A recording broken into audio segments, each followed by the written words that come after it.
अच्छा, अस्सलाम वालेकुम। हम यहाँ पर देखेंगे कि हम जिस तरह हमारे पास यहाँ पर 13 वैल्यूज़ हैं, डिफरेंट स्टूडेंट्स की हैं या डिफरेंट आप कह सकते हैं आपके कस्टमर्स हैं या डिफरेंट वेंडर्स हैं आपके, ठीक है। 13 डिफरेंट वैल्यूज़ हैं मेरे पास। तो आप इसको कह सकते हैं कि 13,000 हों या 1300 हों, तो उसमें से आपको अगर पार्टी को उधर डेटा चाहिए, पार्टी को उधर कस्टमर का डेटा चाहिए, पार्टी को उधर वेंडर की डिटेल चाहिए, कोई डिस्प्यूट हो गया है, डेटा आपने सॉर्ट आउट करना है फ़ौरन से, और ताकि इशू को रिजोल्व किया जाए, तो आप किस तरह से एक ह्यूज डेटा से डेटा को एक्सट्रैक्ट करेंगे। अच्छा, मैं डिफरेंट फार्मूला से कोशिश करूंगा आपको समझाऊं। पहले तो हम यूज़ करेंगे यहाँ पे फिल्टर का, ठीक है। फिल्टर मैं यहाँ पर टाइप करूंगा फिल्टर्स, ठीक है। वो कहता है एरे बताओ, तो ये मेरी सारी की सारी जो है ना टेबल अरे है। मैं इसको टाइप कर लूंगा। नेक्स्ट चीज पूछ रहा है कि इंक्लूड किसके बेस पे मैंने डेटा डेटा को क्या करना है, फाइंड करना है। मैं डेटा को सीरियल नंबर के बेस पे फाइंड कर सकता हूँ, मैं डेटा को नेम की बेस पे फाइंड कर सकता हूँ, मैं फिल्टर में मैथ की बेस पे, इंग्लिश की बेस पे, जिस बेस पे आप चाहें फिल्टर में आप उस बेस पे डेटा को फाइंड कर सकते हैं। मैं कहता हूँ कि मुझे आप ये जो नेम लिखा हुआ है ना, इसकी बेस पे डेटा डेटा फाइंड करके दे दें।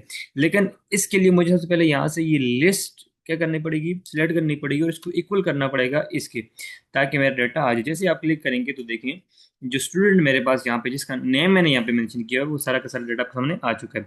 तो मैं यहाँ पर जाता हूँ, मैं यहाँ पर लिखता हूँ, तो आप देखें आपके सामने डेटा क्या हो चुका है। ऑटोमेटिकली डेटा, जिस भी स्टूडेंट का नेम लिखेंगे वो सीरियल नंबर सेकंड पे है, थर्ड पे है, फोर्थ पे है, तो वो डिटेल आपके सामने आ चुकी है। अच्छा, यही काम आप एक्स लुकअप के थ्रू भी कर सकते हैं। कैसे करते हैं ज़रा हम उसको भी देखते हैं। एक एक्स लुक एक्स अगर आप एक्स लुकअप अप्लाई करते हैं या उसके थ्रू करना चाहते हैं तो कैसे करेंगे, ज़रा हम उसको भी सीख लेते हैं, ठीक है।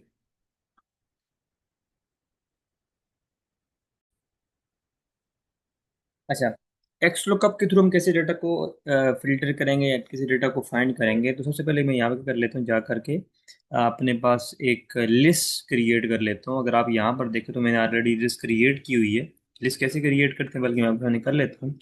यहाँ पे आप जाएंगे, आप डेटा पे जाएंगे। डेटा पे जाने के बाद आप डेटा वैलिडेशन में जाएंगे। डेटा वैलिडेशन में आप जैसे क्लिक करेंगे तो इस तरह एनी वैल्यूज आप डिफरेंट यहाँ पर वर्क कर सकते हैं। मुझे यहाँ पे चूंकि लिस्ट क्रिएट करनी है, तो मैं यहाँ पे लिस्ट क्रिएट करके, सोर्स क्या है मेरा, ये सोर्स है, ठीक है। जैसे ही एंटर करूंगा तो मेरे पास यहाँ पे लिस्ट क्रिएट हो चुकी है, ठीक है। अब यहाँ पे 5 नंबर, मैं कहता हूँ एक्स लुकअप के थ्रू मुझे वैल्यू फाइंड करके दो, ठीक है। एक्स लुकअप, लुकअप वैल्यू कौन सी, इसको फाइंड करो, ठीक है। अच्छा, यहाँ पे नेम भी जैसे मैं इससे पहले फिल्टर में नेम को यूज किया था, तो यहाँ पे मैं सीरियल नंबर को यूज करूँ।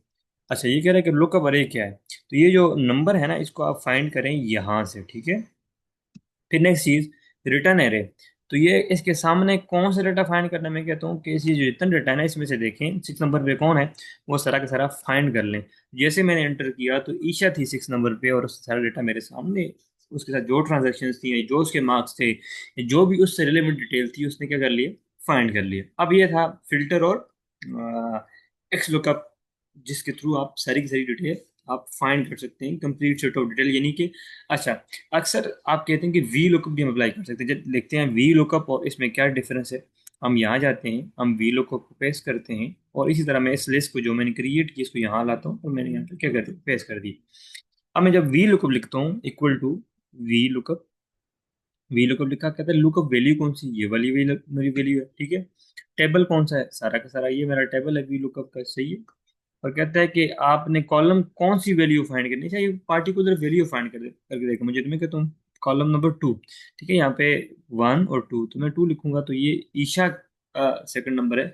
अब अगर मुझे यहाँ पर वैल्यूज फाइंड करनी है, तो उसके लिए क्या करना पड़ेगा मुझे, मुझे बार बार जो है ना नंबर चेंज करने पड़ेंगे। अच्छा, इसको क्या आप फिक्स कर सकते हैं, जी बिल्कुल फिक्स कर सकते हैं। मैं यहाँ पे जाता हूँ, मैं वी करता हूँ, और इसी फार्मूला को ओपन करता हूँ, और मैं क्या करता हूँ, इससे पहले यहाँ पर 1, 2 एंड सो ऑन, मैं इसको आगे क्या करता हूँ, ड्रैग कर लेता हूँ।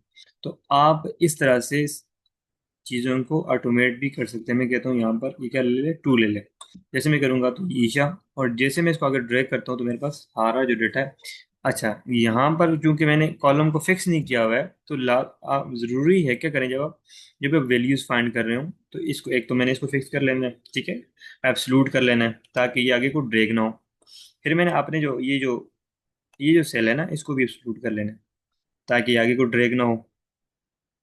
इसको ड्रैग करने के बाद मैं एक चीज़ को एब्सलूट नहीं करूंगा, ये मुझे आगे ड्रैग, जो ये नंबर्स हैं कि कौन कौन से कॉलम से कौन सी वैल्यू उठानी है, मुझे ये एब्सोल्यूट नहीं चाहिए। तो जैसे मैं यहाँ पर ये करता हूँ, देखें आपके सामने अगेन सेम सिमिलर वैल्यू आपके सामने आ चुकी हैं। तो इस तरह से डिफरेंट वे से अगर आप यहाँ पर देखें, मैं यहाँ पर जाता हूँ और आप यहाँ पर ईशा लिख दें, वट एवर जो भी, चूंकि ये इससे लिंक कर रहा है तो यहाँ पर मैं उठाता हूँ इस, ये है 6 नंबर पे, मैं यहाँ आ जाता हूँ, ईशा करता हूँ, तो देखें सिमिलर वैल्यूज।